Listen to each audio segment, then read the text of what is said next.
And we are back. I was hoping you were going to still be dancing by the time I thought you were going to keep going. But yay, here we go. It is exciting. It's great to be back. It's been a week. Have you achieved much greatness in the last week? Jeez, I didn't know that was on the agenda. I didn't even know that was a possibility. It's an intimidating question, isn't it? How much greatness is the regular person achieving on a weekly basis? And can you keep up with that pace? I mean, one great thing. Yeah, you don't want to set yourself up for failure, do you? I think we've set a low bar, which is nice. Yeah. Yeah. So you know how Alexander the Great, yeah? What's your the? Because it's not always nice even. There was Oleg the Old, which I assume he got given at birth. He probably got born a very old looking baby, like a Benjamin Button sort of scenario. He probably looked quite good in his later years. But Oleg the Old, there was certain monarchs have had something like the betrayer even and the scumbag essentially. You know what I mean? So-and-so the scumbag, the dick king, I don't know. Yeah, I'm just a bit of a douchebag. Nate the douchebag. Yeah, Alexander's got a monopoly on great. No one was great since. Yeah, that's a big one, isn't it? It's too much. It's too much. I can't compete with that. Like, Nor should you have to. Have you been achieving greatness? Is this just a me thing? Not today. No. Today was a bit of a it was a slow day. It was a slow day, but maybe tomorrow. Yeah, it's always tomorrow. Yeah, so we've both got aliases. You're Val, I'm Nate. Right. I think it's important to have a last name. What was Alexander's last name? Nobody knows. Just you don't even need a last name when you've got that's back in the day where people were called Bob from Paris, Bob Paris would have been substitute for Bob from Paris, he was probably it's Alexander the equivalent of saying Macedonia. old mate from the shops. It's the equivalent of saying old mate from down the road. Yeah, well, I've got a last name. It's in honour of Horatio Nelson. It's Nate Nelson. Wow, you're giving yourself a moniker, a last name. You're giving your moniker a surname. I feel like I'm allowed to do that. Yeah. I mean, I like the alliteration. It's a little bit. I'm glad that we're keeping up with mentioning Horatio Nelson every fucking episode now. Is that our new thing? Is that our new thing? Because in the early days of the show, we brought up Tom Cruise an ungodly amount of times. Now it's Horatio Nelson. The guy's been dead for 100 and something years. It used to be. It started off with Will Smith. He was the first celebrity favorite of the show because he did the slap. No, we was talking about Will Smith before the slap. Then the slap happened. Then we binned him. So he's in the bin. Yeah, we haven't talked about him in a while, have we? He's been binned. Yeah, Horatio is. Yeah. Did he? Yeah. Well, the year that he won the year that he slapped Chris Rock, he won an Oscar for Best Actor. Okay, of course. It's pretty controversial that he even was there to accept the award. Anyway, go on. Yeah, well, Horatio is a favourite of the podcast these days, and I just like the last name. I like the first name. I'll be Val Horatio, and you can be Nate Nelson. And together, for some reason, we're referencing an old British admiral or some shit. Yeah, it's also the name of the botanist in this book I'm reading, Mutiny on the Bounty. There's a botanist, and I think that would be a pretty cool gig, being a botanist. Back then, yeah, because you don't have to do any of the sailing stuff. Like you're on the boat, you get all the Tahitian women. You don't have to do any of the rigging. You get to do a bit of traveling, right? And you're just checking out exciting plants. Like it would actually be really exciting if you're into plants. Imagine going to another continent that's been cut off for millions of years. That would be pretty exciting. And of course, they brought back stories, not the botanists, but the ones who look at the animals. The zoologists out there. What are they? Are they? Is that the right word? If they're not, I don't know what an animal lover like Dr. Doolittle. An animal botanist. They came back telling stories about kangaroos and platypuses, and no one believed them. Yeah, because it's such a long voyage back. I don't know how well a platypus fares for what is it? Like that 6 months on a boat? The other big factor is the fact that where they're from, meaning Europe, where all the big colonizers are from, which is Europe, it's more or less one big landmass. You know, all the animals can kind of move around as they will, and they can come from Africa too, because there's a natural sort of land bridge that connects most of Europe with Africa. So, and you just hit Asia. You don't even get a little break, and you're in Asia now. So it might as well be Australia, Americas, the rest of the world. That's all there is, isn't there? A bunch of islands above There's a Australia. bunch of islands in between there. Yeah. And I mean, the Americas were connected to the Asian continent back in the day as well. So really it's just Australia and the rest of the world, isn't it? Like if you go even back, then Australia was probably connected to Asia. It was actually something I was thinking about today, how we got our like continental status. You know, Australia's the only country that is both a continent and a country, right? And it's an island. But Asia, if you look at like the ends of Asia into Southeast Asia, that might as well be the same continent. As in, they've obviously gone, oh yeah, Indonesia, Papua, you're up here, you're Asia. Yeah, we'll just group you together. Yeah, you're up there, you're Asia. Down here, own continent. There was a land bridge that connected Australia with Indonesia long enough ago. At some point, yeah, long enough for them to have migrated here via land bridges. So, yeah, I don't know how we got our continental country status. There must be a period of time of being isolated. I don't know. But there was some news in the there was a bit of news in the headlines over the weekend. I don't know if you've been keeping abreast to current events. I don't know how connected you feel at the moment. Was it something to do in Moscow? That was one of them. There was quite a large terrorist attack in Moscow at a theatre, I believe. Yeah. People were shot, people were stabbed, and the place got lit on fire as well. Like they firebombed it. And I understand that the culprits got away in a car. They got him. Oh, they got him, did they? Because I did hear that they've charged some people as well. They pled guilty today. Yeah. Okay. And so were they Islamic State or? Yeah. Who okay. So Islamic State claimed responsibility, via their media arms. They would have been like, that was their publicist. Not IS, the one that you would know from Syria and whatnot, but IS, a subsect who are from Asia, I believe. Oh. So, all the guys flew in from Tajikistan, I think. That's just from what I heard. And they were arrested. They've been charged. They've pled guilty. So it's a pretty quick fucking judicial system going on over there. It's just like they're already – it's just all happened very quick, right? Yeah, as you'd expect. You'd expect a bit of a swift response from the government of the day. Yeah, 137 dead last I heard. That is a spree. Like that is a big amount. Yeah, it's awful. So that happened.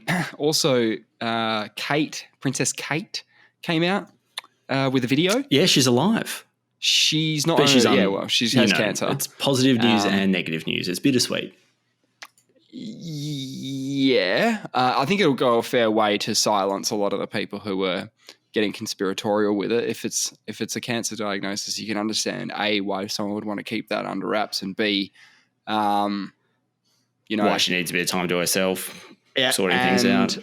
And furthering that point that I made before about it's not her role to be trotted out whenever the public's like, "Oi, are you dead? Show us your face, you dickhead." It's like it's.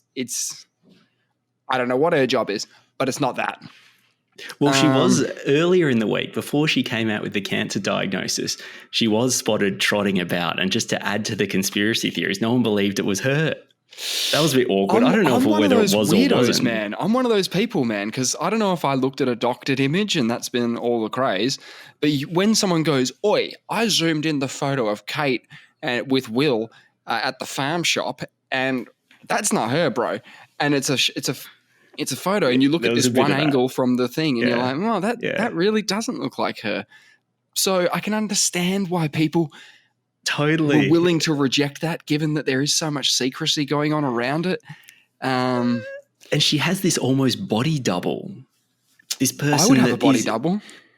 Yeah, but I think she's actually already. I think she's somehow like related or in the royal family, and this woman just looks identical to her. I don't know, and I don't know what she looks like at the best of times. You know, I mean, I've seen that one photo of her that caused the whole saga. You know, I don't know what she looks like. I was just relying on everyone else saying that they don't think it's her.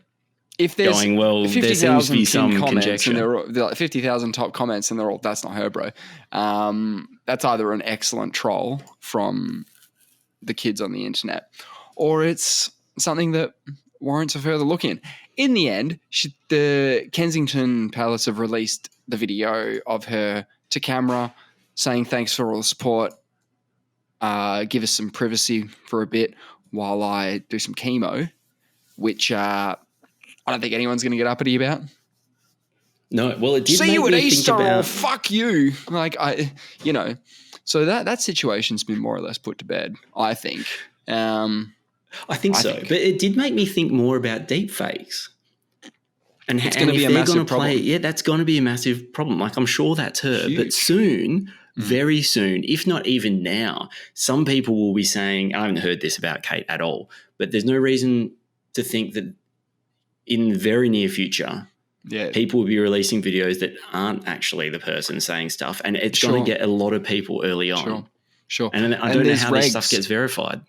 You know, there's probably a catch up in regulations which needs to occur, but that's why the media has that sort of policy of not fucking with doctored images. They will not mess with a doctored image if that's you just moved a step, you know, just to cover up something in your family photo, or if that's a straight up deep fake video of a presidential candidate giving a pretty interesting take, let's say, on the news. That won't happen because they have these standards. They'll have to analyze shit to be like, is this AI generated? Standards. They do. And there's evidence at least on of that. paper, they say we will not publish a doctored image. Again, I'll bring up the point that I think it's funny because the story became she faked the image. So how do you tell that story without showing the fucking image? That is the story now. The story isn't... The photo is not the story. People don't care about that. Anyway, I'm going back weeks now. But one thing that does annoy me is... so she's Catherine. Yes. With a C. Yes. She's Kate. Is that normal? I don't know. With a K. Catherine's always called Kate. I don't know. Is that normal? Yeah, but with a K? I know some Catherines. I don't call them Kate with a C or a... But for example, Cate Blanchett. Cate. Cate Blanchett. I'm guessing that's Catherine Blanchett. Could be wrong. I don't know. Is it Cate? Is it? I think so. It's Cate Blanchett. Yeah, I didn't even know. I think it is. All right. It's definitely not Kate. I'm not going to fact check that. It is Cate. So, I also understand that royals change their names. So when you're a king, for example, maybe you take a different name. You know, like a pope. Like how when you become pope, you rename yourself. You go, I'm Pope Francis. It's a bit like I just did. That's not his real name. Beginning of the show, just rename myself. Yeah, yeah, just adopted and we did it as name. well. Yeah. So you're Mr. Horatio. Nice. Yeah, isn't that nice? Yeah, it's nice. It's quite. It sounds. I'm a bit jealous actually. I'm a bit jealous. Exotic, I think I've picked the worst part of it. I'm pretty upset. Sounds kind of French. I had everything. I had it all ahead of me, and I picked Nelson. I know. The alliteration's good. I was thinking about actually, you know, as an act of solidarity, saying that I'll be a Nelson as well. We'll be the Nelson brothers. You know, the Nelson brothers doing the vacuous perspective. The reason why Nelson actually appealed to me is The Simpsons. Nelson Muntz. He's a bit of a tool, though. I mean, he had one or two good moments. The most hated character. Yeah. Otherwise, he's just a prick. He showed moments of vulnerability in that show. He showed the reason why he is the way he is, and he opened up about that. And I've seen the man cry. So yeah. So look, I think there's even a bit where he says, the reason I do this is because I'm masking my whatever. He's got those fucked up parents. You see where he lives and his parents, and you feel terrible for him. Absolutely. But no, I went to the video store back in the day when it wasn't a Blockbuster; it was just my local video store. And when I was, say, I don't know, 13 or 14, I was allowed to go down there by myself. I don't know how old I was. Maybe I was exciting 10. times. I don't remember. Yeah, so I go down the video store and I go to get some movies out, and they say, "What's your password?" I was like, "Well, this is new. This is fresh because we either didn't have a password or it wasn't the password that I knew of." And I didn't have a mobile at the time. This is really showing the day and the age. Showing your age. And absolutely. I didn't have mobile, so I had to go home because I couldn't get the movies out. And I said to Mum, I was like, "Mum, what's the password? Like, what's this?" Like, I was saying all the animal names, the street name. I said this of every personal bit of data. You just doxed yourself. I gave it all up. Yeah, I gave everything up, all my passwords. Yeah. Every possible option, and none of them were successful. And she just said, "Nelson." Where did that come from? I was like, what is Nelson got to do with anything? Where did that come from? No, I still don't know to this day. You still don't know where it came from? No, I might have to ask her. Well, maybe she told me and I've forgotten. So anyway, I started using Nelson for my passwords. I don't anymore, but for a long time, Nelson37 was my first password that I kept rolling out early days. And then eventually you get to the point where your password has to evolve. Yeah. So I took on that password, yeah. So Nelson resonates with me. My first ever password was Cool Dude. And the password to our video store account was Snuggler. Snuggler. And why is that? Who chose that one? I think Mum just wanted to embarrass us every time we got movies out. Because she would have made up the password. Happily said it. And we got to go. Your last. You should be Val Snuggler. Snuggler. Nah, Val Horatio is better. Maybe Horatio can be your middle name. Val Horatio Snuggler. I don't know. Maybe I'll just be Val like Seal. Oh, yeah, like Seal. Yeah. Or another person who just uses one name. I haven't really thought too much about it, to be honest. But I'm glad someone has. There's Nelson Mandela as well. He's the other famous Nelson I can think of. Yeah. There's Nelson. That's a wrestling move. And Limp Bizkit song. Yeah. Banger. Yep. Anyway, so I derailed you from something. Oh, I was probably just bitching about how I don't like Kate, like K and C. Oh, but, yeah, that's right. That's about it on that. I don't really have anything more to add on Kate, other than hope the chemo goes quite well. Obviously. Is she chemoing? Is she at that point? She's doing some chemo. And Charles. It's probably just a double whammy for the Royals at the moment. It's probably cheaper to get two treatments at the same time. I'm sure there's some kind of family discount. Deal. Yeah, two for one. I'm sure there are hospitals offering that. But no, honestly, obviously cancer's terrible. It's fucking awful, and it's just amazing. It just amazes me how many people are affected by cancer. It freaks me out, man. I joke with my friends that I do this yearly cancer ride where we have to raise money for cancer, and I joke. I mean, I'm doing it for the good of everyone, but I joke that I'm probably working towards a cure for myself in the future. That's right.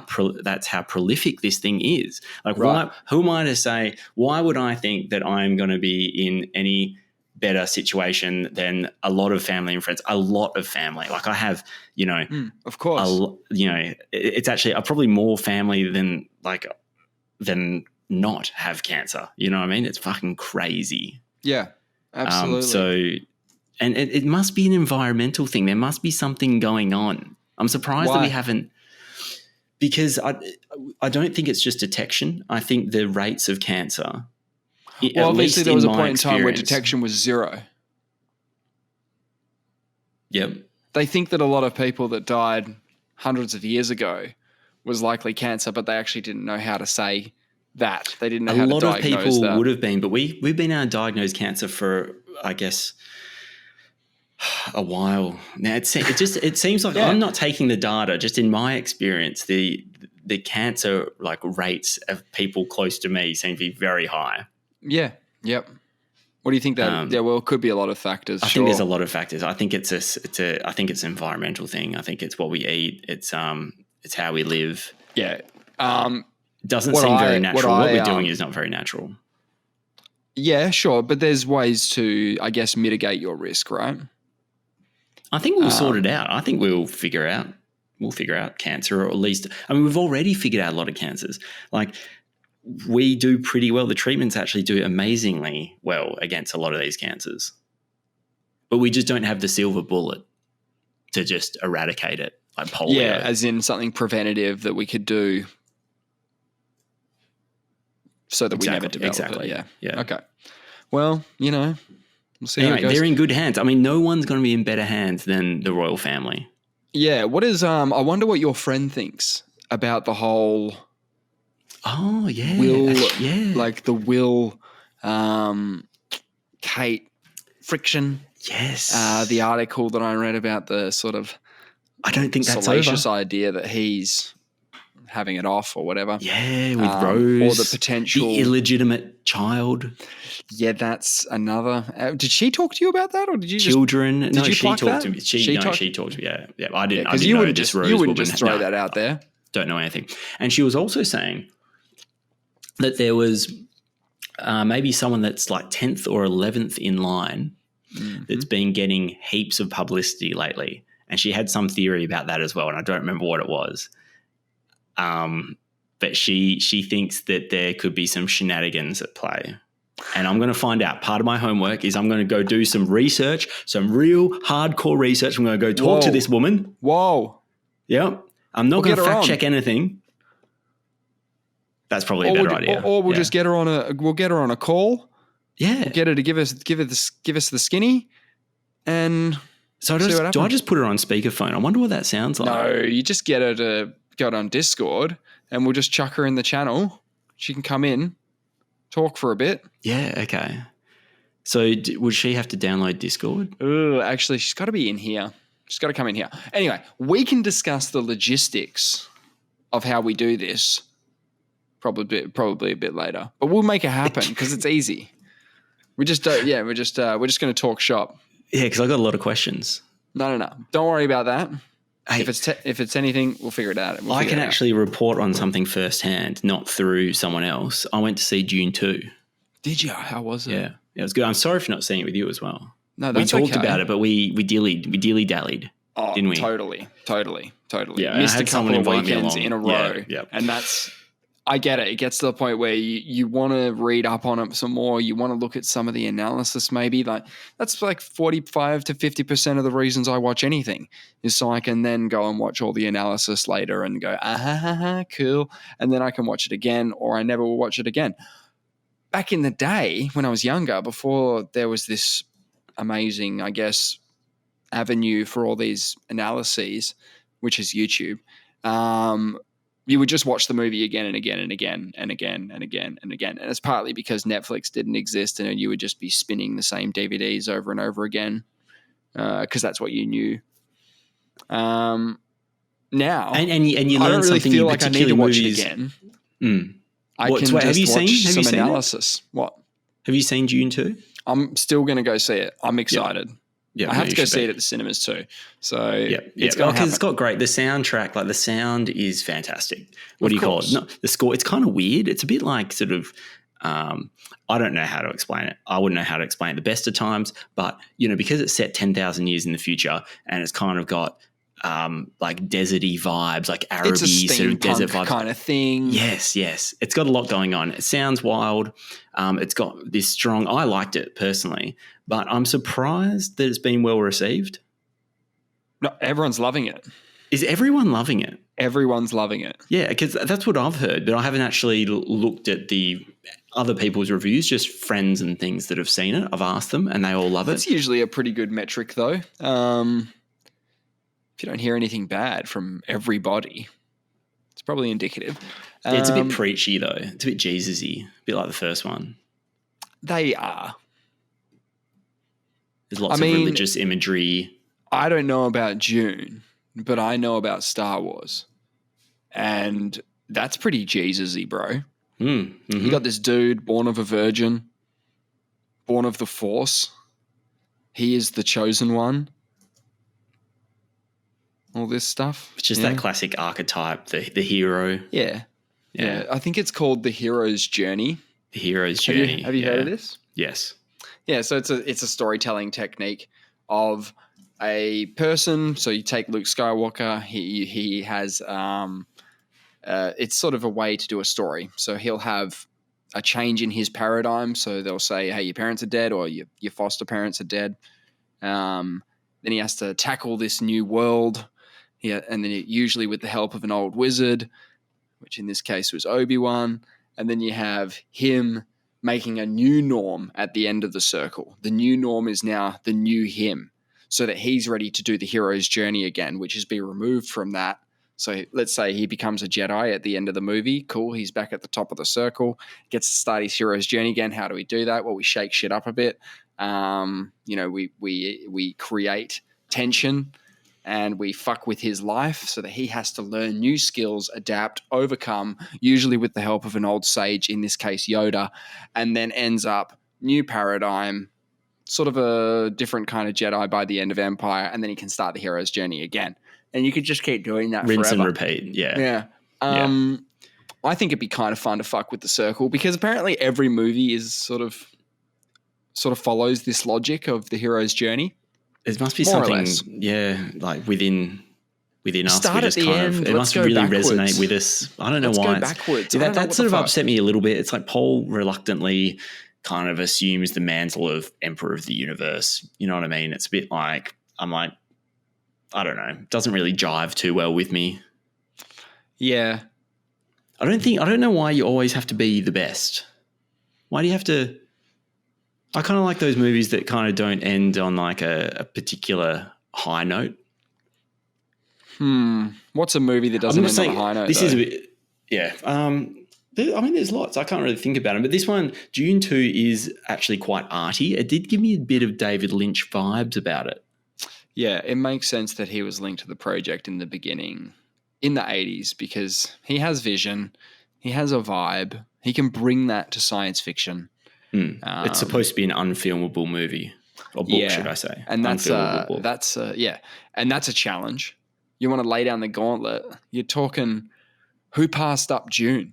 Are we talking, Spielberg's? Did they pass up Dune because they're like, fuck that? That's a nightmare. Are there other big directors who went, I would have loved to have done Dune, but fuck that shit. Look, yeah, it's fine. I still wondered how they were going to ride a sandworm in this one. I wondered how they were going to make that look good. Yeah. Did they do it? They tried. It was a good effort. It was a damn good effort. I'll give them that. Yeah. It's kind of a bit kooky, but, it's still pretty cool. Looks great. And there's a lot of drug vibes about it as well. Yeah, well, they sort of they did the opposite of what humans did. So humans, I think, were into the drugs thing, and then we got into the technology thing, and we went, no, don't need that. We got this. We did the drugs thing, now. Then we did the language thing, or the big brains thing, and the language, and then we got into the tech. Yeah, and then I guess my point is that we rebelled against that side of it, that sort of inward mind thinking, whatever you want to call it. Mind we need expansion, more productivity. All that. Yeah. But in Dune, they rebel against the technology. They think the technology is the threat. They start dumping all their tech. There's very little tech. Well, they had the revolt. And things they like had the big revolt. Where they decided to destroy, because I think they had artificial intelligence and it turned bad for them. And they said, right, that's it. Get rid of all the computers. We're going to have the mentats, who are going to be our human computers, but they're going to be humans who can compute, not computers that can human. Yes. So fuck that shit. Get rid of it. And that's so relevant today. I don't even know how he came up with it when he did. Like, when was the books written? In the 1960s or something? Yeah, or 50s? 65. So he's thinking about some pretty whack concepts there. Well, I mean, the fact the book was written in the middle of the 60s makes a lot of sense from the drug. Makes a lot of sense. The drug sort of side of for things. A lot of people, that time would have been an awakening for them. They would have wanted to rebel against technology because they've found something Yeah, so essentially in Dune, if you drink the blood of a juvenile sandworm, it opens your mind. You can see the past, future, present. You pretty much become a god. If you don't die from it, that is, it kills you. But if you survive, I think the law or the sort of fable that the Fremen live by is that there'll be a bloke that can drink the Kool-Aid. The Kool-Aid, yep, and survive. And if he does, then he'll be Jesus. Great. And Paul has too many names in this. This freaks me out. So you got Paul. I mean, that's fine. I don't know why you go 10,000 years in the future and like the guy's name's Paul. I would have thought that names would have evolved a little bit in that time. But then he picks up his Fremen name, Muad'Dib. And then the Fremen give him a battle name, Usul. He's also the Kizawat Haderach, which is, I think it's the Bene Gesserit prophecy. Yeah. And then he's also the Fremen prophecy. He's got to wear a lot of hats, dude. He's got to wear lots of hats. He's wearing so many hats. He has to. Lisan al-Gaib. Yeah, depending on what he's up to, he's got to wear a different hat. I can't keep up with it. He's claiming him as well. It's like, and they just start calling. They just start like conjuncting them all together. Just Paul Muad'Dib Usul. You can't just pick your last name, mate. Or only Nate can do that. Yeah, exactly. Oh, and a lot of people. Hey, did you ever see the Deadpool movies? I've seen the first one. There's a new Deadpool coming out. Yeah. Deadpool 3. Have you seen 2? No. Yeah. No, they're worth watching. They're good fun. They're just an R18 Marvel movie. You know, that's what's fun about it. But this is the first one, I think. Could be the first one under the Marvel banner. But R18 rating. It'd be good fun. There's trailers for that out. Looks pretty good. Okay, and that's going to be in the movies, no doubt. Yeah, that'll be out, I think, next month. Maybe the month after. Could even be June. Don't know. Not to be confused with Dune II. Yeah. What a stupid... They should have released it in June. It should have been June in June. Yeah, people might get confused. That's why they did it before June. Because they didn't... You don't want to say people to say, do you want to go see June in July? Because people would get confused. Yeah, so you do it before June. That doesn't happen. I was looking forward to the Fade Ratha of Dune II. That's Sting played the Fade Ratha of the 1984 Dune. Yeah. I was looking forward to that character because he's just a badass character in the book. And he was pretty good. I didn't know. I had to look up who played him because I don't know actors. Austin Butler. He's a super – he just plays this really good job at being a super skinhead. He's the Elvis guy in the Elvis movie. I'm not sure if you've seen that. Yeah, not much has changed, has it? Yeah, I do know who that guy is. Yeah, he's the Elvis guy. He hasn't done a hell of a lot else. No. But yeah, crushed it. That's good. And I bought some Archies. Yeah, right. Quick word from the sponsors. Yeah. How is it? They're excellent. Yep. They're actually amazing. Give you a strut? Yeah, how do they go? Oh, well, to begin with, actually, it hurt my arch a little bit. Oh, no. It was too supportive. That's their signature thing. Well, I got used to it pretty quick. Okay. But to begin with, I was like, man, something's like pushing my foot awkwardly. You know, like all this support was a bit you're just not used to having any support with a pair of thongs. No, but they're awesome. Haven't had a blowout. Probably, yeah, you never will. Have we figured out any more? Are they one piece? They're 3D printed. Are they 3D printed? I don't know if they're 3D printed, but they're pretty sweet. Wife picked up a pair. She was jealous. Oh, okay. And I see why they had like 80,000 5-star reviews last time I checked. Yeah. I get it. I'm not going to leave one. Yeah. Because they hurt my arches. But I was meant to mention something at the top of the episode. About Archies? No. Sorry, it isn't relevant. Let's just be sponsored by nature.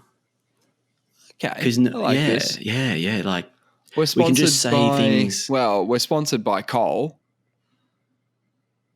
which is providing power generation to the show. Yeah, we're sponsored by copper and other things, fiber gold optic, and whatnot. fiber optic cables. Is that what's running through my internet cable? Is that a fiber optic or not? Nah. How's the internet work again? Oh, I don't want to go there. No, that's not where I was going. Thank you to the internet. How does the internet? Yeah, thanks to the internet. That's another sponsor of the show. No, someone left a comment on one of our videos.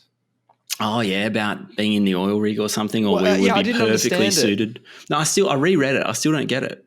Well, I sought clarification, and just for the listeners' benefit, I will get the full quote up here so that I can. But this is pretty rare for us, so you can understand we're getting a little bit excited about it. Yeah, the hype train's real. Yeah, so we have had some correspondence.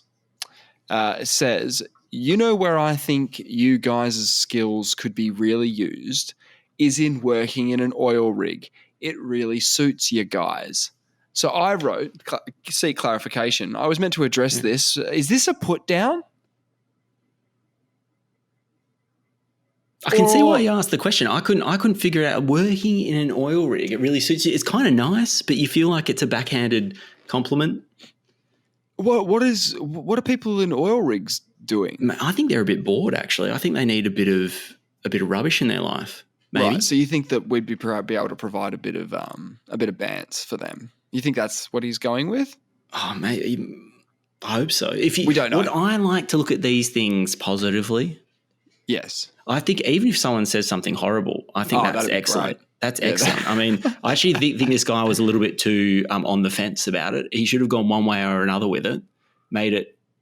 I'm just confused. I was confused as well. That's why I sought clarification. Yeah, and we did get clarification. Yep. I said, was it a put down? He said, it's actually a put up, which I didn't. Put up, yeah. It's a put up. Put up. Thanks, man. And he says, and he continues, and if you could, in the next episode, could you please address me as the dog? The dog. I don't know how you meant to. You know how it's got the? Because I wanted to be like, you can't say dog. thanks, dog, which is what you want to say. You have to say thank you, the dog. Well, and it's another example. The man people wants, picking, the man gets. Yeah, well, he's the picking dog. his own thank name you, as well. Dog. Yep. Thank you for the put up. I'd said that we'd put it and add it to our collection of 2 put ups that we've received. And I told him he would get a mention on this week's episode. So I'm just making sure that I don't forget, because I was going to do it at the top of the episode and we started talking about something. What did we start talking about at the start of the app? My last name. Yeah, we had a bit of a dance. I reckon we might have to actually Kate contact Moscow. Yep. A few other things. Contact Santos, Woodside, anyone else that's running some offshore rigs. Maybe we can have the dog put in a good word for us and say, we can actually take an extract of the dog's comment. Right. Send it to Santos. So right, put that on a poster with the 5 stars saying oil rig ready, you know? Yeah. And so then they won't verify anything. They'll just start blasting it from the sound system that they have there. Oh, right. And you reckon we'll pick up some sort of royalties on that? Yeah, well, they can have it, actually. I mean, they can have it free if they want to. Yeah, they can have it. They can take it. We've put in a strong negotiation, and they're just going to have it. Yeah. Just the exposure. They don't want it. Just the exposure. They don't want it. Thanks, the dog, for getting in touch. We appreciate. You can get in touch too, by the way. Not you, Nate. You don't have to. But then we do have an email address as well, vacuousperspective@mail.com. Chugging that in. I think the dog should come on, personally. I've heard enough. I know enough about him. He's perfect. He'll be a perfect guest. Yes, very supportive. He knows about oil and gas, a bit of petroleum. He knows about the petroleum industry, clearly. Knows about their needs. Knows a lot about animals. Presumably, yes. And is good at giving put-ups. Yes. He could be trolling us. It could be a put-down and he's just still being sarcastic. He's like, man. It's true. It's true. When someone, no, it's definitely a put-up. We're taking your word for it. And we're putting it on the public record that we've taken your word for it. So. Nate, Val, and the dog every Monday night. On the Vacuous Perspective. Yeah, the vac. I was thinking about guests though. not just your Royal Insider. Get Dan back. Should we get Dan back? Oh, definitely. Definitely. Big You dollars. might have done some more stand-up lately. Well, we're on episode 90, aren't we? So we're actually steamrolling towards 100. What date is episode 100 going to be? Well, it'll be 10 weeks from now. 10 weeks from now, yeah. Now. I'll get a calendar up in the meantime, just to confirm We need to get dollars back. We need to get Tunge back. And we need to sort of see what's going on. Yeah, see what else is going on. Yeah. Let's do a what's the date now? The 25th. You know, you can go to Google. You can type in 10 weeks from now, and it will tell you. Is it the 3rd of June? Monday, the 3rd of June. Yeah. Faster than a computer. Yeah. So it'll actually be Wednesday, the 5th of June, episode 100. Oh, I'm missing a couple of weeks, actually. I'm going away. I'm out for 2 weeks. Can you believe that? In May. So that will be then June, late June then. Let's get it in before end of financial year so we can really monetize. By then we will have to be putting like in a tax return and shit, I'm sure. Yeah. For all the money that we're going to be making on the oil rigs. Yes. Because we get that sweet oil money as well if we get in with the oil rigs. Yes. And it sounds like they're screaming out for it. So we can double the price or we can just leave it as free if you want. Whatever you prefer. Did you see the Eagles get their pants pulled down on the weekend? Yeah, I had high hopes. No, I don't. My high hopes were crushed in week 1 of the AFL season when they asked one of the other commentators, they said, what is success this year for the Eagles? And they said something like 4 or 5 wins. So I just thought, is this one of the wins? Am I going to use up one of the 4 wins that we're going to get this year? Am I going to use that up now in round 2? I'll take it. I'll take anything I would have taken we can get at the moment. Man, they are not looking good at all. I watched way too much of that game. But it's not all about winning. But it's also set in stone. It's set in stone. Like what's set in stone? If the mindset is, hey guys, like 4 or 5 wins this year is a win, it's not a great sort of thing. They should just say premiership every year. It's the premiership. That would get rough after the 6th year in a row that they're just like, oi, Premiers, again. We're doing it. Yeah, again. Just keep claiming it. Just keep going with it. I know, I understand. There's a bit of like mental warfare and a bit of like you got to at least be confident enough that you can win, right? Aim high. But I was loving, I think the hype's real. I've seen enough. Harley Reid's the real deal. Yep. He didn't dominate the game, but the thing I've just seen enough. The things he did. Yeah. He is a beast. There is no other second game player that I've seen. I mean, the spotlight is on him way more than it should be. But yes, mate, he did some things. You can see the future. You can see the potential. He's oozing potential. And that's sort of my point, right? Is if he was like, he needs time, right? Oh, they all need time. Yeah, he'll need a good 50 games. And number 1 draft picks always go to shit teams majority of the time, unless they trade away their first pick. They got to go through this phase where they're in a building team, a rebuilding team. The Eagles had a premiership in 2018. They had their previous one in 2006. It took us 12 years to get back. Was it that long ago? 2018. 2018 was the win. 2006 before that. Yeah. 94 before that. 92 before that. Was it the Eagles actually punch way above their weight in terms of how many premierships we've won? Yeah, we've been spoiled. Yes, we have. I like it how they're giving him number 9. I like Ben that Cousins, too. Nanui. Some big names. Someone else? Who else has been in that? What was Woosha? I don't think he was. Was Woosha was in the 30s? I'm not sure. But it would have been more than just Cuz and... there was someone before him, but I don't know who it was. Right. I only started watching footy when Ben Cousins started playing. I started watching after the 94 grand final, so I missed out. I started watching in 95. How did that happen? That's when I got into football. My parents didn't really watch football. And then really? somehow... So your parents weren't supporters? No.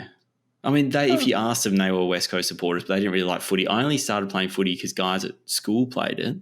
Then I came home one day and I was just like, I used to just kick the ball around at lunch.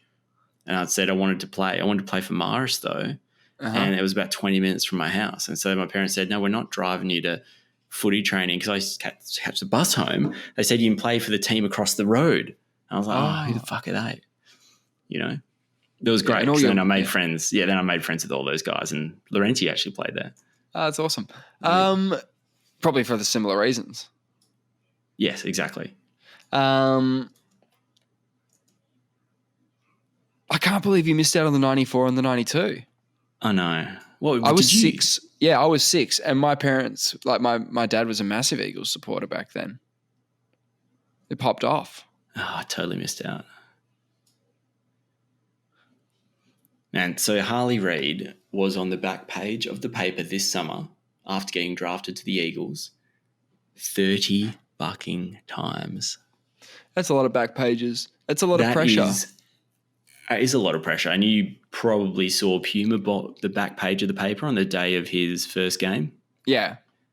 Blacked it out. What was the spread? What did it say? Yeah, it was just a black page and it said a blank page without the pressure. Good luck, mate. Without the pressure. But if you turn over that ad and you look at what would be the back page of the paper. A picture of Harley Reid's face. Probably. Yeah. Highly likely. Yeah, you get the second back page. Yep. Which everyone would be like, oh, they've done this. Oh. We've got some competition as well because Ben Cousins has signed a deal to be on a breakfast radio show on a Wednesday morning. Yep. Are you worried? Do you think he might affect our numbers? No. Yeah, well, yes, obviously. I think our interests and all that intersect quite nicely. So I'm a bit worried, yeah. Because, I mean, he's on a Wednesday morning. It's called Ben's Day Wednesday. Oh, that's a great name. Fuck, why couldn't we think of something like that? On 94.5. 94.5. On Pete and Kimber's breakfast show. Right. Is that Pete Hellier, I'm guessing? Is it? I don't even know. It's got to be. So what you can do is you can go straight from Ben's Day Wednesday and then you can get on the tubes and start watching our episode when it premieres on the Wednesday Arvo. You couldn't help but say the Vacuous perspective when you're putting it alongside Wednesday, Wednesday, or whatever it is. Wednesday, Wednesday. It's the other way around. I'm not the publicist. This isn't my job. My job is content creation. And I'm not doing a very good job of it. In lieu of having a publicist, we are kind of the publicist. Actually, we are. We do a lot. Like we're sort of the face of the show. So what are we? We're the co-hosts. We're the producers. Yes. We are the IT support. Yeah. We're wearing a lot of hats. Yeah, we're like the Paul. We're the Paul Atreides. The Paul Atreides of podcasting. Podcasts, yeah. But I think every podcast starts out that way as well. You got to do a lot of it in-house. Well, Ben's on Dancing with the Stars soon as well. Oh, man. So he's really made it. He's really turned his life around. Do you reckon his parents are more worried? Like he's come out of some come out of some pretty serious stuff. But I mean, has he hit rock bottom? Because I mean, he hasn't done Dancing with the Stars soon, and now he's on Mix 94.5 on a Wednesday morning. I mean, arguably that is the low point. Is it not? I can't tell what you want me to say here, whether or not you want me to get serious with it or not. But to be honest, it's great to see because I'm a big fan of Ben's. He's my favorite football player. I watched him play growing up, and it was really sad to see that all play out in the public eye. Not only that, but the documentary that he made and put out there detailing how fucked up it got was obviously like a brave thing to do and completely unnecessary from the perspective of he wasn't doing a poor me. It felt like an education thing where it was like, hey, this happened to me. And I'm like people's heroes. Like I'm people's fucking heroes, but I'm going to show you what I do. and it was confronting. It's a lot. I'm sure you've seen the doco, even if it was years ago. And it's good to see him doing jobs, right? I wouldn't go on Dancing with the Stars or I'm a Celebrity, Get Me Out of Here or anything like that, or Married at First Sight. Like, I'm not going on any of these shows. Fuck, I would pay anything. We should raise some funds. If you go on Married at First Sight, I'll put in the first $5. I reckon we could get to 10. Why do I need money? For charity. So you feel compelled to do it. Oh, that's yuck, dude. Like, how dare you? How dare you? How dare you decide the terms of my charitable work? Like, it's like going up to. It doesn't like, mean anything. The Married at First Sight doesn't mean anything. It's not legit, right? You just walk away from it. It seems like they're taking it pretty fucking seriously sometimes. It undermines the whole institution of marriage, doesn't it? Isn't it just making a laughing stock of it? It's sort of, I don't know. I've never really watched a full episode or a full season or anything of this show, but my understanding is they get married in the first episode. They have a wedding ceremony and they arrive, and instead of a blind date, you have a blind wedding. Yeah. And then they sit you down on a fucking couch in like a week's time, and you have these fucking like couples grade spats at each other, right? And then they go, whoa, calm down. You guys are meant to be a married couple. The experiment. Try to. Like, what is the point? TV. It's great. It's obviously great TV, right? It's just a preposterous concept. Preposterous. But they even get psychologists after the week one. They should give an eternity ring. After week one, you've spent a week. Well, you need some more time. Get the eternity rings out. It's time to have make the it official. Eternity ring ceremony. Because the wedding ring wasn't enough. I don't know if they exchange wedding rings. I don't know. They do, yeah. No, it's the full kit and caboodle, and like the family all get there and they pretend like they're at a real wedding, I guess. It's kind of fucking weird, and I'm with you. It does sort of bring the whole marriage thing into disrepute. I mean, it is a ridiculous concept in a lot of ways anyway. So maybe that's yeah.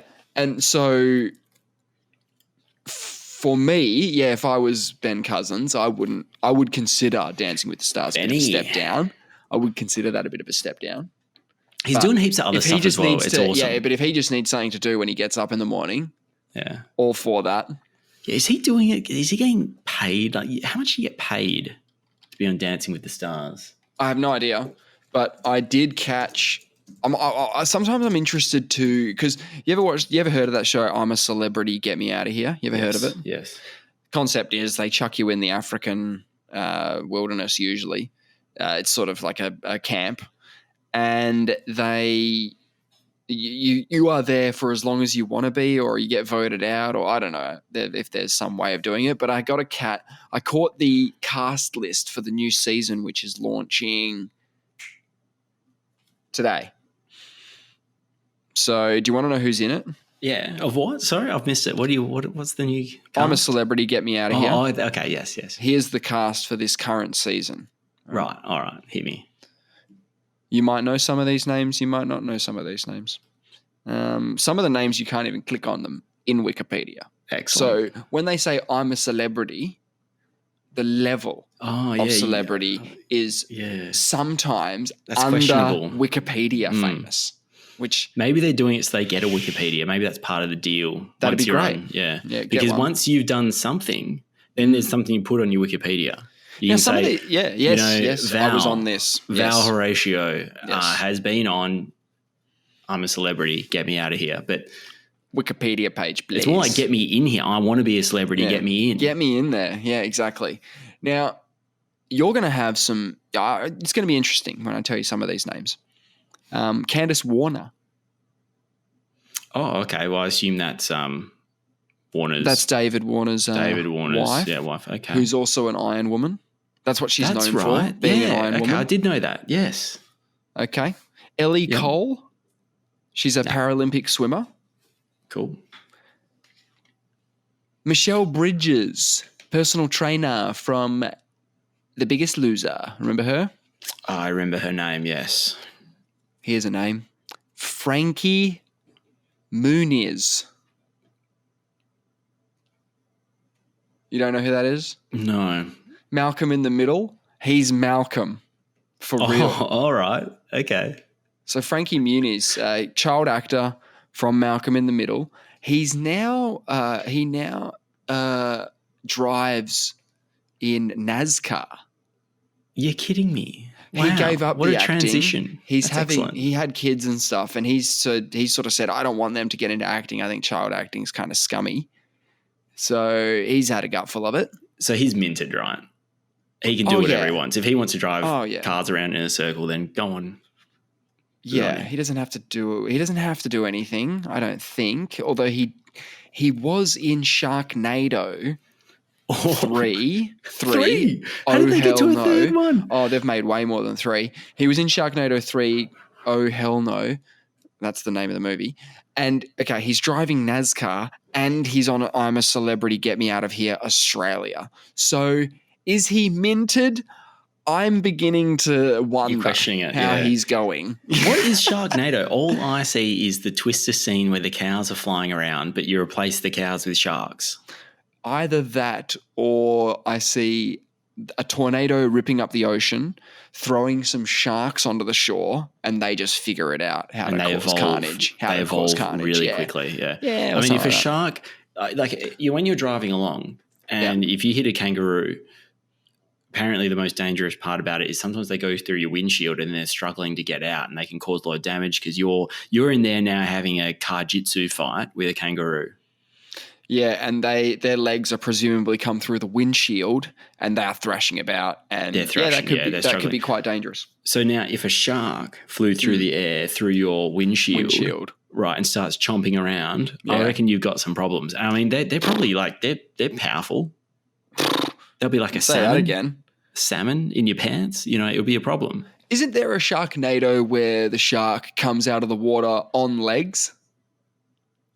Walks out of the water. I haven't seen any of the Sharknados. I mean, what's their target market? I mean, they're not getting released at the movies, right? How they've got to number 3? They must have been successful.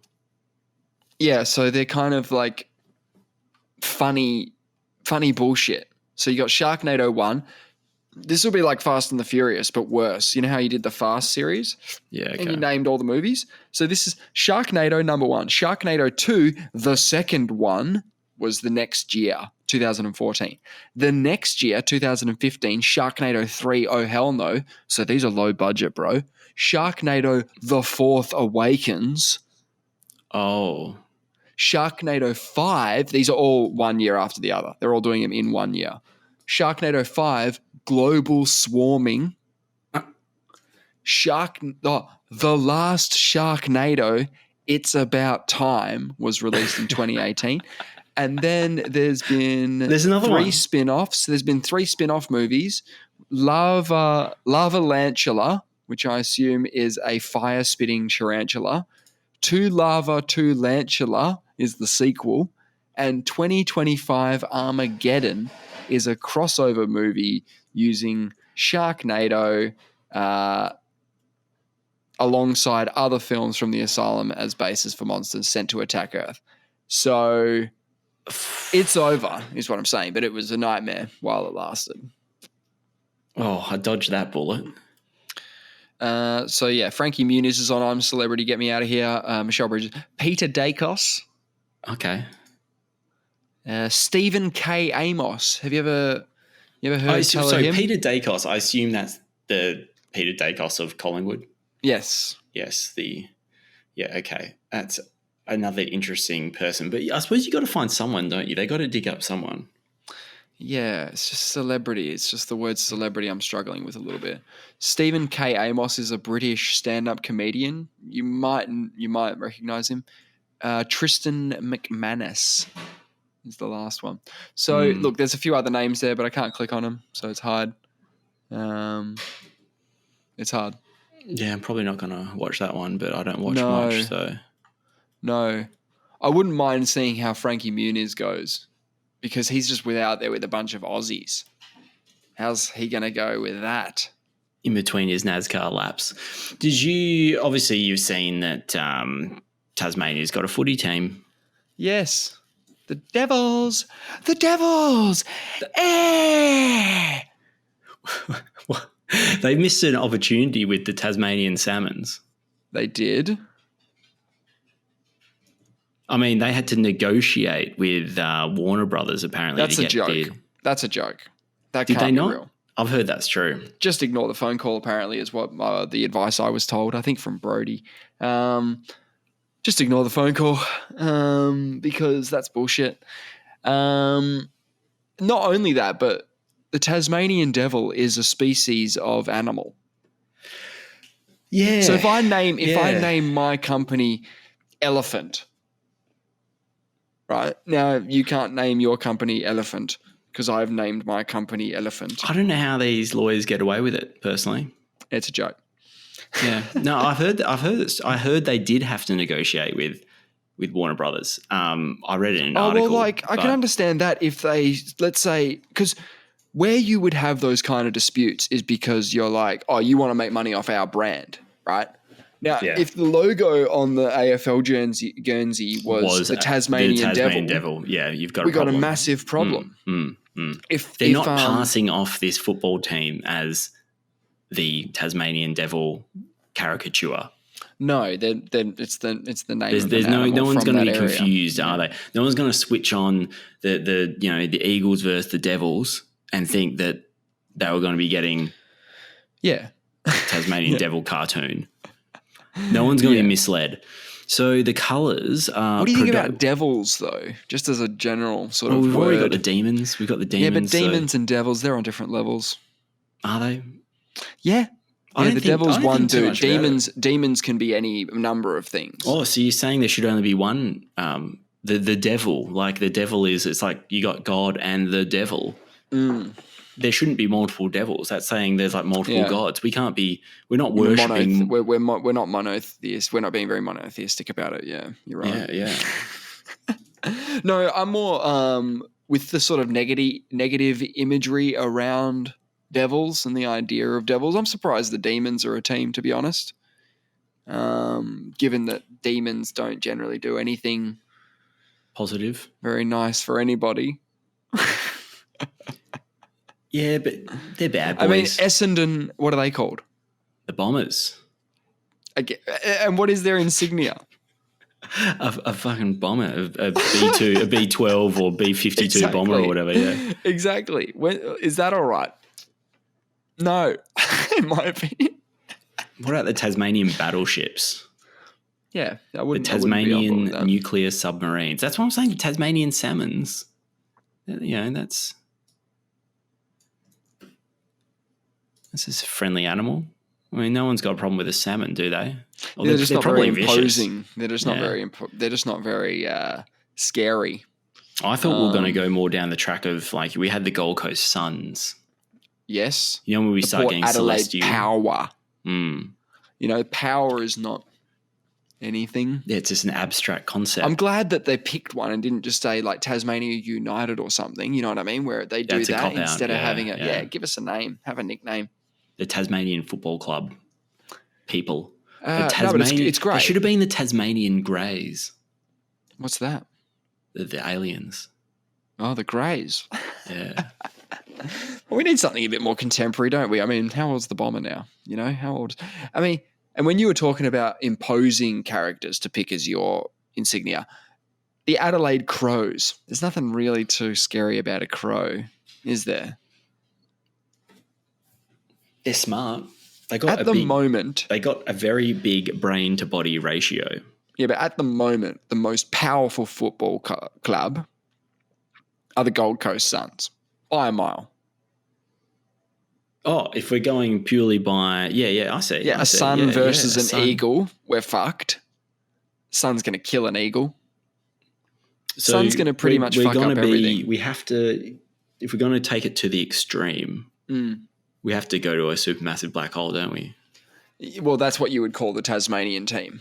Yeah, to the Tasmanian truly start throwing your weight around a bit, you need to be able to take on something as big as multiple local stars, because they're the Gold Coast Suns. Yeah, Black Hole will do it. A couple of them, yeah.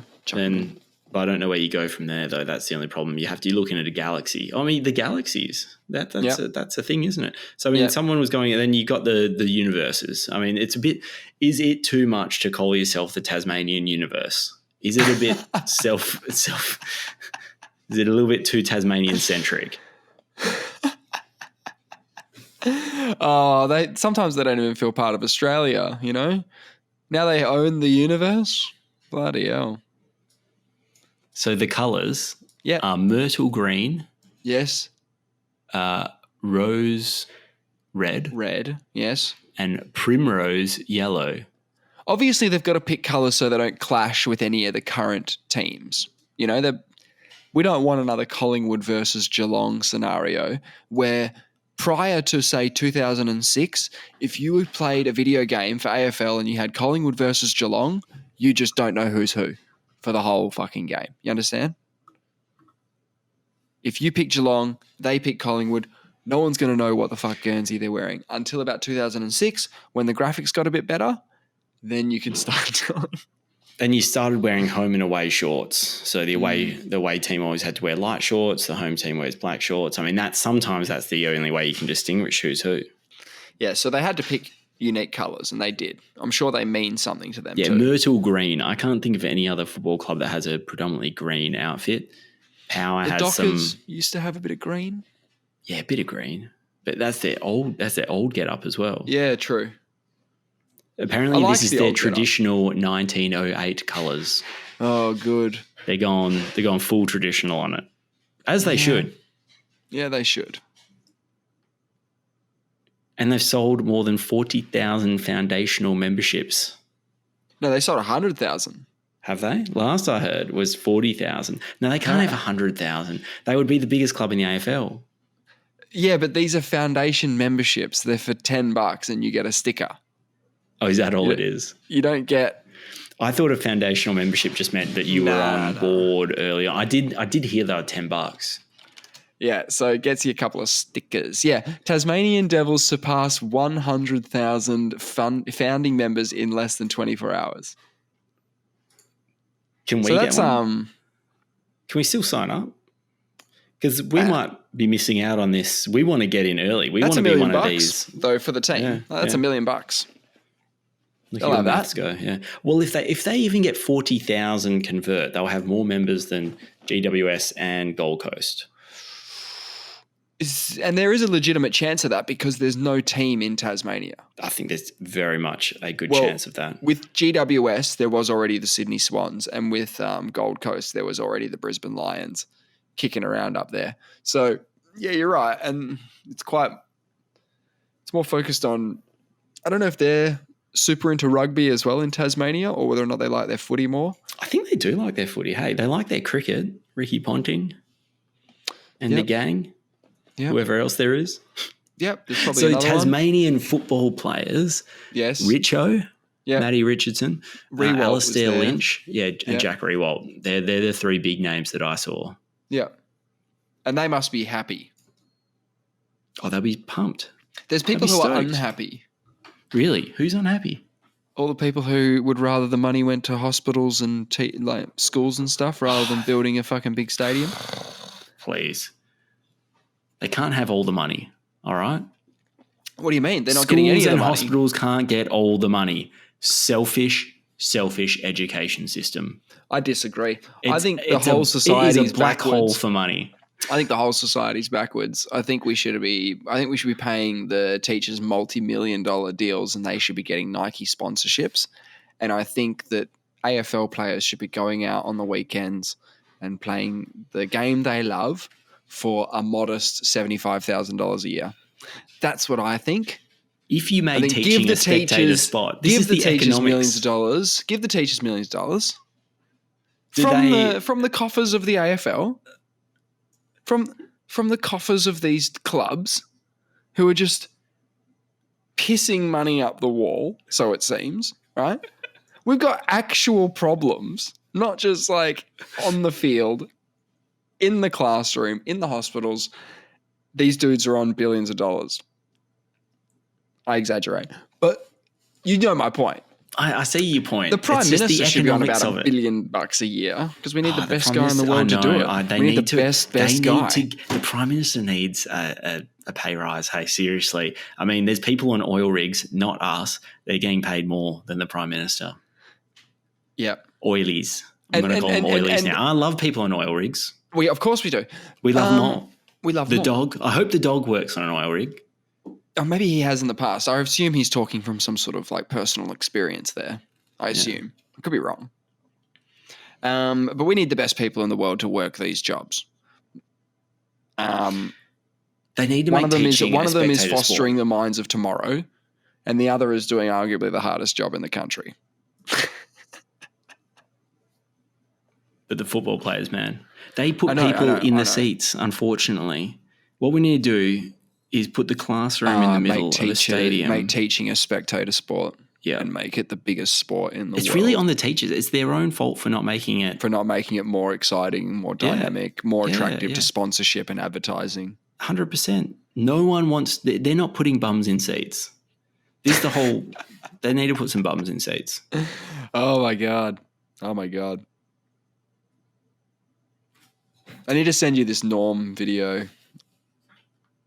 Yeah, he spends a good 10 minutes just ripping into teachers, and it's pretty excellent. Yeah, send it through. I will. I'll watch it after. Well, the split round in round 1. Remember how we were ripping on round O or round 0, ground 0, whatever it was? I don't know what they ended up calling it. Yeah. I think they called it opening round. Opening round. Most people I talked to thought it was a bit silly because the ladder gets fucked up early on because there's all these early buys and there's no consistency to it. But it was the round 1, so not round O. Round 1 was the highest attended round 1 of all time.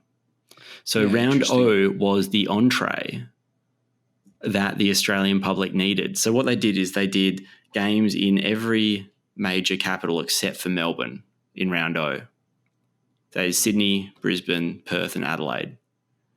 Oh, so what they did is they put it out there, but it was in sort of other places. They put out there, they got people really excited. They put out the feeling, the feelers, yeah. And then Melbourne, I think, was getting a bit jealous, right? And then they banged in Carlton versus Richmond at the G on a Thursday night, got 84,000. Yeah, that's huge. And then they slid in Collingwood versus Sydney at the G, ripped that apart with 79,000. Yep. The G, they weren't done with that. They're like, man, we can still fit another 80,000 in the G the next day. So Saturday must have been Saturday, or maybe it was Saturday night, or maybe it was Saturday morning. I don't know. Essendon versus Hawthorn. And then GWS versus North Melbourne, 8,000. That was the next game. No, not the G. No, not the G. That was at who knows where that was. Game. Yeah, that was not in Melbourne. Let's just say. And obviously there was a game at Perth Stadium and that would have attracted somewhere between they got 40 and 50, yeah, Fremantle knocked off Brisbane. Pretty good. Yeah, that was pretty big. Collingwood play Brisbane. So last year's Grand Finalists play this weekend. Oh my God, how crazy is that, hey? They're both, Collingwood are 0-3. No, but someone's going to go 0-3, right? Well, Collingwood are already 0-3. Brisbane. No. Yes, they are. I thought they were 0-2. Are Brisbane 0-2? Because I thought that's the first time in history. Sorry, I think it's the first time in history that the grand final teams from the previous year have gone 0-2 in the first. 0-2 in the next season. So and the point for this weekend is someone's O has got to go, right? Someone's O's got to go unless they draw. Oh, yeah, that'd be awesome. One of them's on 0-3 and one's on 0-2. I'm going to settle it right now. Collingwood are 0-3. Brisbane are 0-2. So technically, West Coast are actually better than Collingwood right now because they're only 0-2. We're not looking at the potential. We've got potential. We've got so much zero potential. We have a lot of zero potential, don't we? Mm-hmm. Yeah, it's pretty brutal. And I don't know how long it's going to last. I don't know when I can get excited again. When can we get excited again? I reckon another 2 years before we can get excited. The fact that we can predict that ahead of time and go, don't get excited for the next couple of years, that's brutal. I know. That we know that this far out. I know. Like, I've watched the Mighty Ducks, and they'll do a montage where they start winning games. You know, that montage just after the coach does something nice for them, emotionally supportive or something, and they go, oh, he's all right. And then they start playing good. When's that going to... We need a montage. We do need a montage. We need a montage. Right. We need jersey swaps. We need a Harley Reid montage. Can we make a montage one of the Mighty Ducks? Highlights from 2 games? We need a Harley Reid montage. I think there's probably enough good moments we could make one. I mean, you are using every time he taps the ball, you know. I mean, he did do a couple of what I want to call score assists.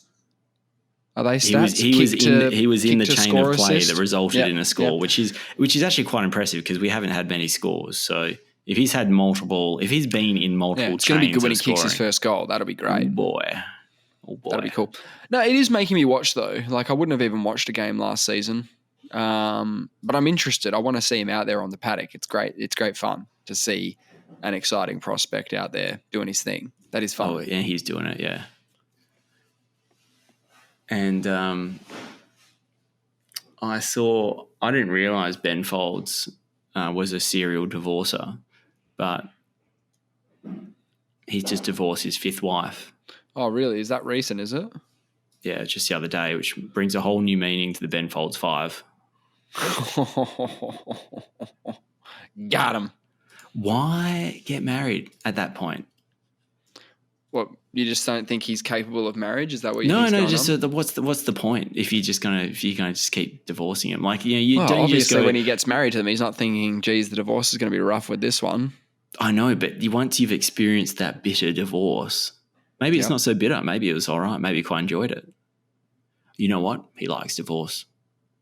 Maybe he likes marriage.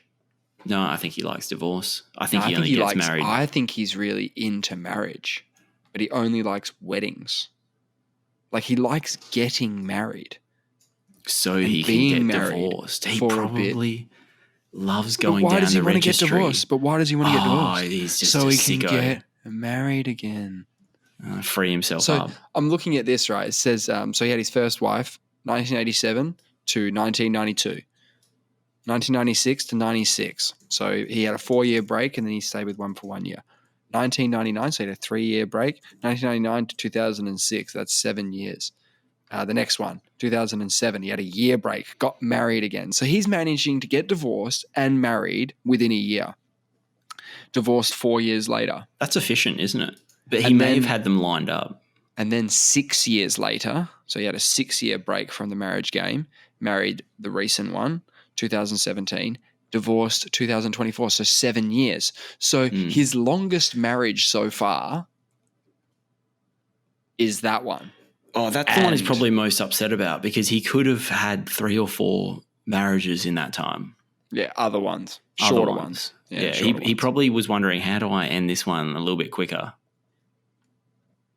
Surprised he hasn't got remarried to one of the previous wives. Like, why hasn't any of them had like a comeback? You know, get married to them again, like McConaughey or whatever, right? Yeah, McConaughey. Yeah, didn't they do 3 times? They got married for the 3rd time. Yeah, that's impressive. They didn't give up on it. Well, they did twice, but then they didn't. They were really bad at giving up on it. Yeah, that's a heavy backslide to get married and then. And that's the 3rd time you're having the wedding. People are going like, mate, surely his best mate was going, are you sure about this? Like, we've done this before. This is expensive. What do you say at the speech? What do you say in your best man speech? Here we are again. Was it the same guy every time? Yeah. Well, you'd be fascinated to know that in 2012, he said, as much as I love the idea of being married, it's not for me. And that was after, that was after... that was after 4 marriages. And then he got married again. after that. Oh, well, some new music coming out of Benfolds then. Likely. Good. Okay, Love I've got some Benfolds. world Love his records. I've got music. some marriage world records here. Great. Okay, so we've got the longest marriage. Someone was married for 86 years. I would have thought someone would have topped that. I mean, you both have to live to 100. If you get married at 14, that's a bit tough. Get married at 14? No, probably not. Okay, so if you both... Okay, let's so just go 18. It's just 87 years, so you get married at 18. Yeah. What's 18 plus 87? Should be easier than that. Hey? That should be an easy one. 105. Is it? Yeah. Correct. Okay. So you both have to live to 105. That is tough, actually. That is a tough one. And stay together. Yeah, and stay together, yeah. Shortest marriage in Hollywood. Jesus. Oh, yeah. Rudolph Valentino and Jean Ackler. Yep. They were wed in 1919, but no sooner was the service over than Ackler started having some serious doubts, resulting in her locking her newly betrothed Valentino out of their honeymoon suite. After approximately 20 minutes of knocking, Valentino gave up and went home. During their divorce proceedings, Jean Ackler claimed that they never consummated their union, which is no surprise. Do you know, I made it... What is that? That's a bullshit law, right? That can't be right. I think it's a bullshit law, but I just to be sure, I consummated that bad boy. Okay, great. I wasn't sure. What if you're unable to have? What if you're unable to have sex? What? You're a eunuch? Yeah, or they are, or whatever. Do you mean physically, or you're tired? Oh, okay. I don't know. I don't think it's no real. way to legally bind this marriage. I don't think it's a real law. Yeah, you just made sure that you just quietly. Yeah. Most married women in the world. It's probably something that men made up. Yeah, they're like, we're just going to... Yeah, we're not actually married yet. Yeah. We're not married yet. And she goes, what? We did the whole thing. We did the... Yeah, no, I need nope. None of that counts. I could walk out the door right now. Fucking hell.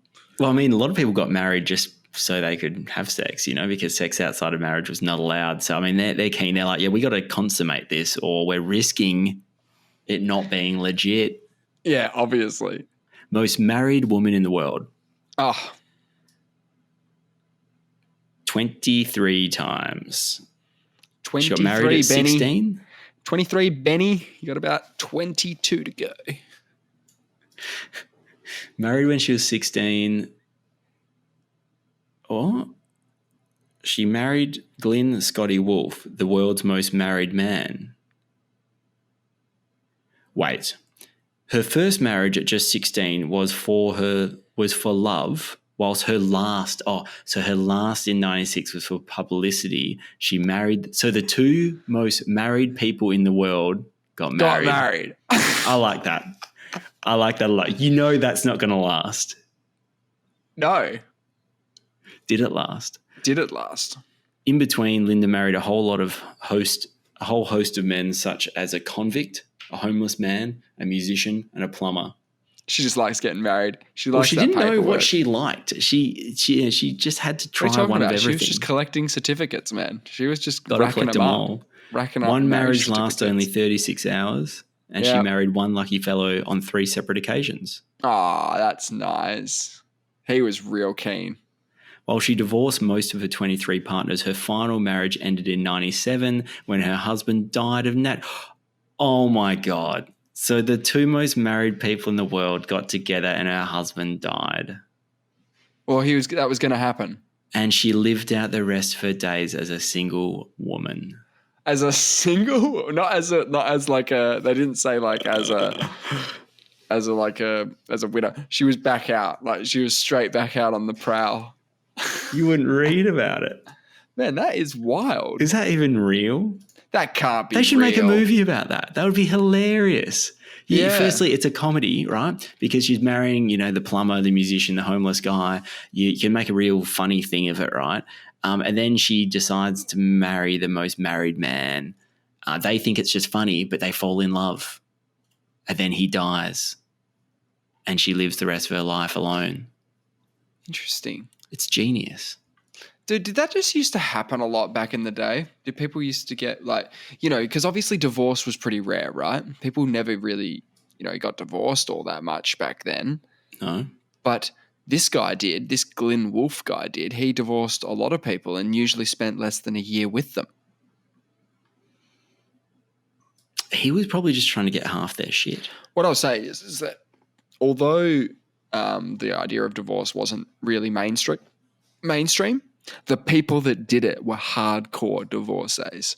Yeah. They're the real goats. They have a lawyer on retainer. They've also, they would. And they've also got they've got the means.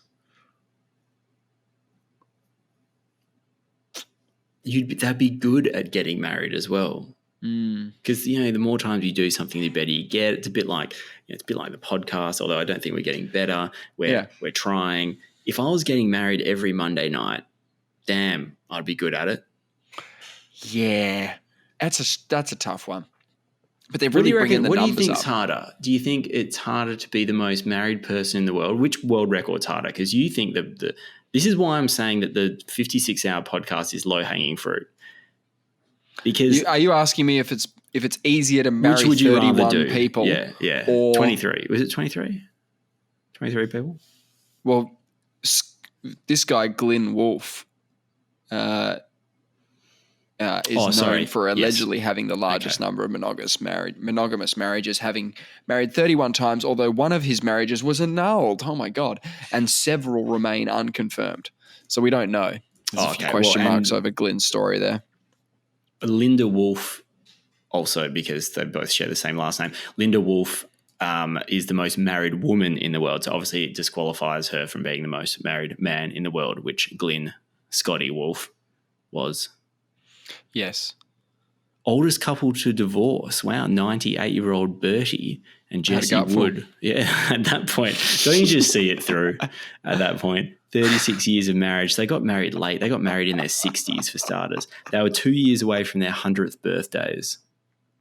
They probably just had other plans for their 100th birthday. Look, in short, no. So there's no real reason, to stick it out, even if you are at the end. It's probably more of a reason. And the most expensive wedding was $45 million in 79. So that equates to $137 million US today. That can't be the most expensive wedding. Well, it says here that there's many contenders for this title. Yeah. But they had 20,000 guests. And Dubai's police air wing performed a fleet of 20 bejeweled camels. Yep. Oh, no, sorry. Dubai's police air wing performed and a fleet of 20 bejeweled camels made their entrance, and acrobats and dancers dazzled the guests with their performances. Yes, okay. That makes sense. That does sound pretty expensive. I feel like my wedding was a bit light on now. Yeah. I hope no one had come just straight from the custom-built Dubai venue to my pleb place down south. I don't know why I did this, but I Googled this expensive weddings thing. Yeah. And the most expensive wedding that they're saying, because you said it was a disputed list, which I can only imagine it would be. Number one on this list, the wedding of Saeed Gutserev, the son of Russian oil tycoon Mikhail Gutserev, whose marriage to Khadija, I'm not going to do that, is rumored to have cost an eye-watering $1.3 billion. More than 600 guests were in attendance. So 600 guests. So 1.3 billion just give them divided all by a 600. couple $1 million. You should get the option of being a millionaire or turning up at the wedding. I was about, sorry, mate. I know your wedding's going to be good and all. Ellie Saab wedding dress nearly weighed 13 kilograms. And we don't even want to guess how much her diamond tiara, earrings, and necklace, as well as matching seriously blinged out handbag cost. Fucking hell, bro.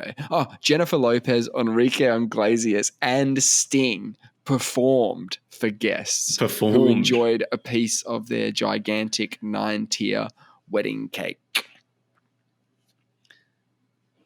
And number 2 on that list is $137 million. So it's a huge jump to this number 1 where it's like $1.3 billion. Jeez. Are they still together? Did they consummate the marriage, though? That's what I want to know. Great question. And I'm glad someone's asking the tough questions. I reckon David Beckham and Victoria Beckham's wedding would have been pretty expensive. Have you seen the photos? Did you watch the Beckham documentary? No. Oh, mate, you got to just look up a photo of the Beckhams in their wedding outfits. Okay. Hilarious. I'll leave you on that. So what? His wedding? Yep. Their wedding. Oh yeah, this is amazing. They look like hamburgulars. Oh wait, the purple shit? Yeah, they look like children of the hamburgular. Oh man. Wait, Grimace. Wait, which one? Grimace. Sorry. They look like Grimace's children. They're cosplaying as Grimace. Great stuff. Hey, we'll be back next week. We'll be doing it again. So there'll be another ep next Wednesday. I think that's about all I can confirm at this point. Shout out to the dog. Thanks for getting in touch. And we'll be live on the oil rig ASAP, really. But until then, next time. See ya.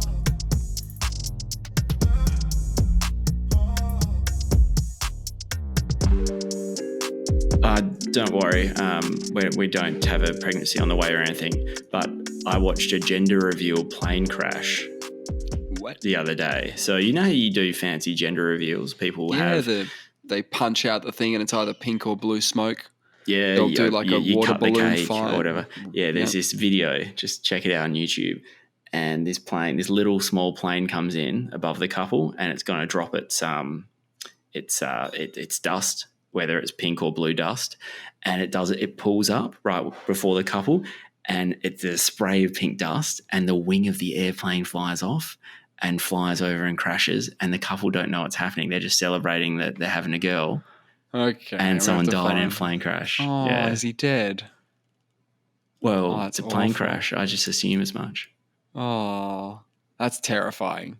I know.